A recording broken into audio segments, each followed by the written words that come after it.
Okay, on the V2, which is slightly easier to fix this issue, if you've got rubbing on the side of this, it generally means that this axis here is in, the belt's coming this way, it'd be in more here.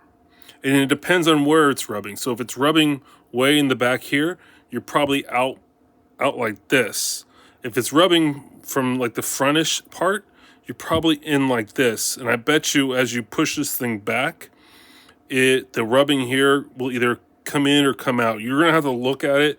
The best way is with a flashlight behind it, and then you looking down like this or looking over like this, about this view, with the flashlight and see if you're rubbing there.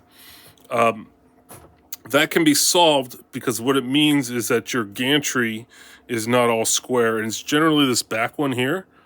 So part of de-racking is to loosen the bolts on your AB motors so that you can push these guys this way or this way as necessary as this goes forward to backward.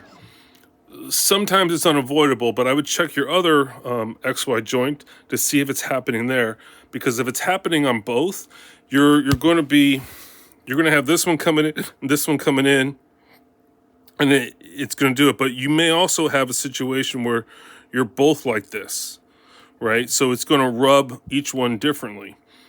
So that's what I would check to make sure that you can also take a tape measure and home QGL this thing, put this tool head all the way at 0, take a tape measure and measure your diagonals, right? So if your diagonals are perfect and you measure across here and across there, right? You write those on a piece of paper and you see they should all add up and be like, the diagonals should be the same and the front and the back should be the same.